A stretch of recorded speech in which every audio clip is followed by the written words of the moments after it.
Hey everyone, welcome back to Papa's Workshop. Today I'm adding drawers to my drill press stand. This is something that you guys have requested, and I'm going to do it without using the expensive drawer slides. I'm just going to make this a very easy, simple project to be able to do. This drill press stand is actually excellent just the way it is. My previous stand was made out of metal and it did not have drawers. However, this stand, being made out of very simple construction technique, lends itself very easily to be able to add the drawers to it, and by special request from you guys, the drawers will be made. But I'm going to make this, again, very simple, no special tools, and it's going to be made out of a whole lot of little small scrap pieces of plywood. Now these drawers are actually going to be made to fit two criteria. One, the width has to be 10 inches because that's how the drill press stand is set up. As far as the length of these drawers, it's going to be based on the material. Now I have one piece of plywood that's 20 inches long. That'll be good. That'll get two of the drawers. The third drawer is going to have to be a little bit smaller. I'm going to be able to make that one 17 inches. This is the one piece of plywood that I have that's 20 inches. I'll be able to get two drawers out of this material. The next largest piece of plywood that I have, that's just under 17. That's just over 17. And that's 18. So I'll get the third drawer out of this. These pieces here will be plenty enough to be able to get the fronts and backs. I hope you'll take the opportunity to subscribe and hit that bell notification. After these drawers are built, I'm going to add a tabletop for the drill press itself, and I'm going to put a vacuum into the fence. I think that's going to be real nice. Get rid of that dust as you drill into different holes for the projects. And the other thing I want to do is to make the top drawer where it has multiple compartments and basically double the capacity of the drawer. So you're not going to want to miss out on those videos. So please take the opportunity right now and hit that little subscribe button and the bell notification. This piece of the plywood is the one that's 20 inches long. All I need to be able to do is cut it down to the proper size, and that will give me the height of each of the drawer sides. I'm able to get both drawers, so that's going to be a total of 4 pieces out of this piece of 20-inch plywood. This worked out really good. I only have a tiny little piece of scrap left over after cutting the drawer sides out. Now these scrap pieces will make the front and the back of the two drawers. And the nice thing about it, I already have this in here on one end. So I'll be able to use that, but that will actually fit perfectly. So that's going to save a step on some of the drawers. The next step for these scraps is to get them cut down to the proper height. Now the fence is already set, so I don't need to change anything to be able to cut the fronts and backs of these drawers. This will match the sides that I just previously cut. Once this process is done, I'll take it over to the miter saw and cut these to the length. Now remember, the front and back, they need to be 10 inches wide to be able to fit inside of my drill press cabinet. At the miter saw's table, I have the stop block set up for 10 inches. That way I can easily cut these all exactly the same length. And I want to be able to make sure that on some of these that I save and preserve the rabbet joint that's already in there, so I do not have to duplicate that. Now the first two drawers are exactly the same size. They're 20 inches long, 10 inches wide, they're 4.75 inches tall. The third drawer though is going to be the bottom drawer. That drawer needs to be 7.75 or 7 3/4 inches by 17 inches, and 17 inches because that's all the plywood that I have. And of course the width will remain the 10 inches. After cutting the 4 sides at the table saw, it's back to the miter saw to be able to get these cut to the proper width. Remember, this is 10 inches wide, so I did not have to adjust the stop block on the miter saw. Now the next step is to cut this rabbet joint right here so that the piece of wood will go in just like this. And then I can glue and staple it together. And that is the simplest type of drawer that you can make. Now I already have this one. I just need to duplicate it on this side. So I'll set the saw up once and be able to cut all of these rabbet joints. First step is to lower the saw blade until that just touches. That is perfect. Next thing, we're going to get this set up over here. And I'm going to put a scrap piece of block of wood up, so I can set that right there and then be able to just chip away and cut this out. it's time now to glue these drawer sides together. To make it a lot easier, I use this right angle square to be able to put it together and clamp it in place. This is like having an extra set of hands to be able to help hold it together while I put the glue on and the staples.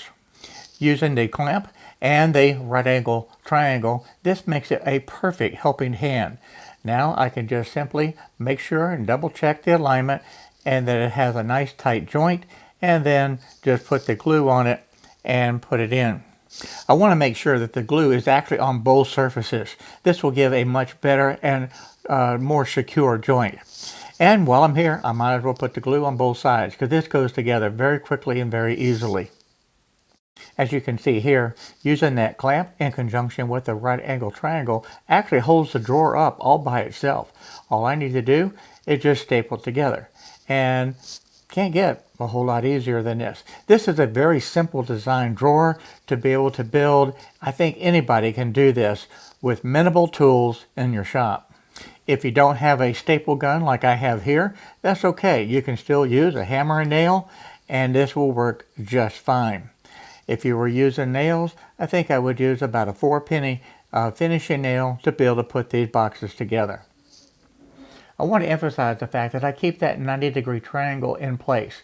That still is like an extra set of hands that's holding this drawer nice and steady on the workbench. This allows me the freedom to be able to finish assembling this drawer without having to worry about this drawer literally falling apart. Okay, all 3 drawers are done. I'm going to use this 5mm underlayment to be able to just nail on to the bottom. Again, this is super simple, very easy, and this will ensure that the drawer is square also. Got a couple pieces of just scrap wood that I'm going to use to make this. The size of these drawer bottoms are the exact size of the outside of the drawers. So it's just simply measuring, setting up the fence, and cutting the width of these drawer bottoms. You can also see that there are 2 different species of the plywood that I'm using, and in addition to that, they're pretty warped. But that's okay. Once I get these onto the drawer bottoms with the glue and the staples, this will hold just fine. The next step is to cut the length of these drawer bottoms. Now I'm using the fence in conjunction with the crosscut sled, but you have to be able to have a block in here, because if you don't, you run the risk of getting that piece of wood jammed and causing a kickback, and that is a big safety hazard that you don't want to have happen. So please put the block onto the fence as you see there, and that creates the margin of safety that you need. The material itself that you're cutting is lined up right to that block of wood. That gives you the measurement. That way, when you use the crosscut sled and actually cut it, the material is not touching the fence. That gives you that safety factor that you need so that you will be able to prevent the kickback. The next step is I want to check for square. And quite frankly, using a tape measure with a diagonal measurement, you should have the exact same figure. And if you don't, the drawer bottom itself is going to take care of that alignment. What I like to be able to do is just double check, make sure that the fitness is exactly the way that I want it, and then I'm going to put the bead of glue all the way around. It doesn't need a lot of glue, but I do want to be able to cover the surface. So just one thin bead of glue all the way around is really all that's necessary. Then I'll take the drawer bottom, just drop it down on place, make sure that it's aligned on the corner exactly where I want it, and I'll go ahead and put in a staple on each side. And then I'll double check to make sure that the alignment is correct and that the drawer is square. If it needs any adjustment, this is the time to do it. At this point, I can go ahead and put the staples in all the way around. And now you have a completed, very simple drawer that's ready to go into the drill press stand. Any excess glue, I'll just wipe off it. And now I can just put the drawers into the new drill press stand with the new drawers. Hey, can't beat that. That works absolutely fantastic. The only thing that's left to do is show you how I made these very, very simple drawer runners to be able to accept the drawers into the drill press stand. On a side note, this is the first time that I've made drawers this simple. Now in some previous videos, I have made very simple drawers with a similar design, but I've never just stapled the bottom of the drawer directly to the drawer sides. This is the even simpler than what I've done before. This works extremely well, it's very stable, and these drawers will last a very long time. So again, I must add this design drawer to the other simple designs that I've done in the past to be able to have multiple drawer designs that you can take a look at and copy, pick out the best one that you like, and make your own.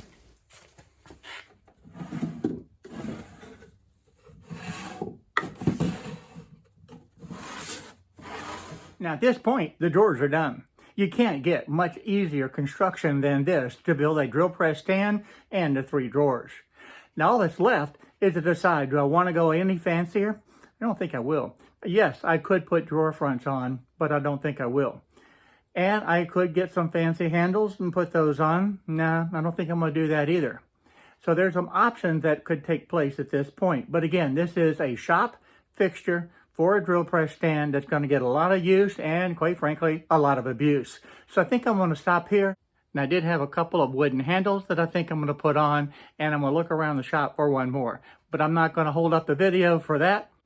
I think that would be just a little crazy. All right, we'll just measure. I know this is 10 inches, so that's going to be 5. We'll do the same thing over here. Half of the 10 is 5. And we'll turn it this way. That's going to be 5 inches. So we'll make that 2.5. And it's 5 inches because of the material at the bottom. And that will be 2.5. I've got a small drill bit in here.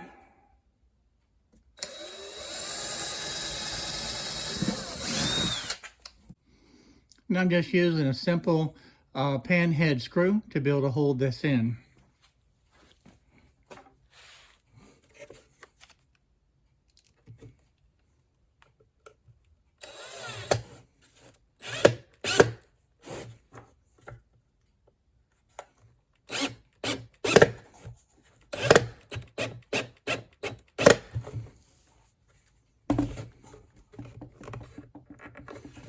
Okay, that's one.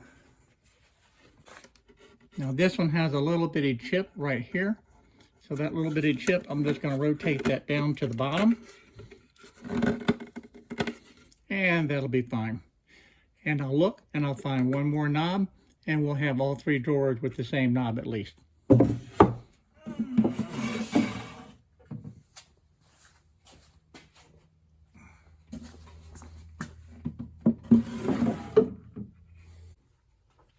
Now for the bottom drawer, and maybe one of the other drawers, I'm going to cut.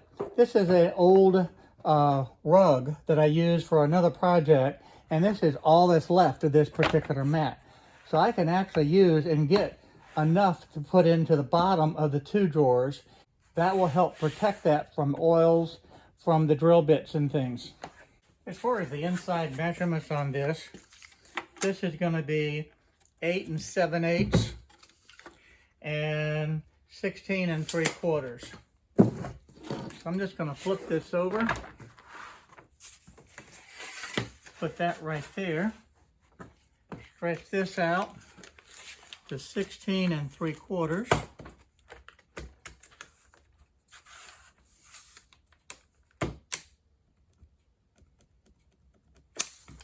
That'll be my mark.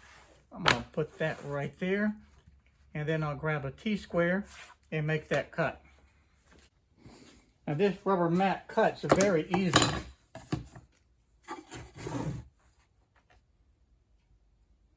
So there's my mark.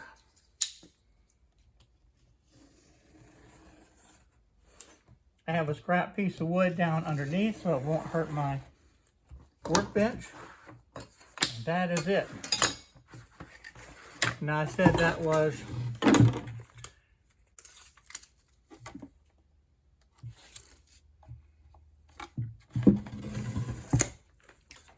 that's with 8 7/8.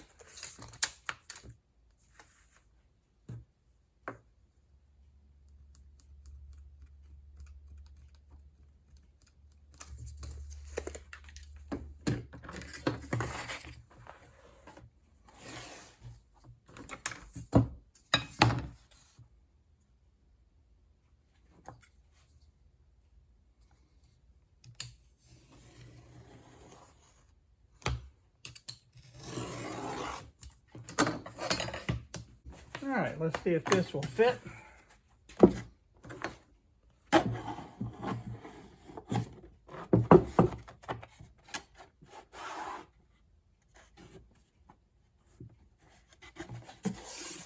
And that looks great. That's what I need.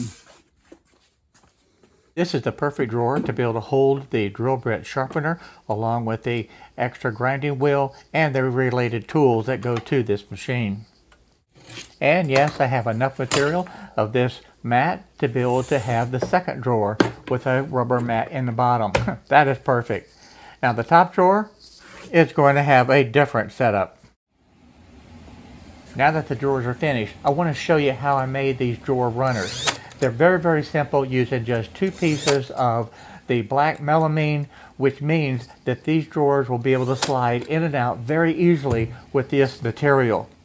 These 2 pieces to make up the runner is just simply cut the link, add the glue, and then I can just glue it on. Now this top piece that goes onto the runner is actually flush with the legs, and that makes it where the drawers will be able to slide in and out very easily, and they will ride right along this melamine. Now this material is very slick, and it means that the drawer will be able to slide in and out very easily. And that's one of the things that I wanted to be able to have. Being able to use the scrap melamine in this manner makes it where the drawers will act almost as if you had drawer slides. Again, this construction method is very, very simple. With the glue holding and the staples, this will last for a long time. There is no reason for this to break or give way, even with heavy use and, quite frankly, a lot of abuse that I know that this stand is going to have over the coming years. With this component finished, all that's left is to install it into the drill press stand. These runners will just drop into place and then staple in. Of course, you're using the glue on each end as well. And that's it. There's nothing fancy about this design. And all you have to do is just repeat the steps for each one of these runners. They just slide in, clamp it so it holds it in position, and then staple it in. Using the glue and the staples to hold these runners in, they're not going to come out. I did put a little line there just to make sure that I hit dead center into that MDF material, because if you don't, that can cause a problem. And I want to make sure that that staple was going right into the center. And with the end stapled, I'll just rotate the cabinet around, remove the clamp, and then I'll staple on this side of the leg also. Again, that is plenty of support to be able to hold as much weight as I could possibly ever want to put into these drawers. I like the simplicity of this design. It's very easy to be able to build at any skill level, and they will work extremely well. You're going to need one last piece to put in. I flipped the drill press cabinet over, and I'm putting in this block of wood in the center. This piece actually provides support for the drawer. When you open and close the drawer, you don't want that drawer dropping down. Well, this drawer will hit this piece of wood, and it'll keep that drawer from dropping out. So this is a very important piece of material to be able to put in. I'm putting it in the center because you really only need one. Now, as far as support for the other drawers, the drawer runners themselves will provide that support, preventing those drawers as you pull them out to drop down low. So this is all you need, one piece in the center, and I'm using the pocket hole screws to be able to hold it in place along with the glue. I want to thank everybody for watching this video today. I really appreciate you stopping by the shop. It was a lot of fun building these very simple drill press stand and the accompanying super simple drawers. It doesn't get much easier than being able to make simple projects like this in the shop. It doesn't have to be complicated, and because we're not making fine furniture, we're making things that's going to take a lot of abuse in the shop, and they just have to be able to hold up, withstand all of the abuse, the dirt, and just the everyday wear and tear. And that's the purpose of this drill press stand. So I want to thank my subscribers, and I especially want to thank the Patreon family who supports this channel. I really appreciate it. Your support goes a long way to help me make this channel success. I look forward to seeing each and every one of you in the next project, and you already know what the next two projects are. So for now, bye-bye everyone. See you real soon.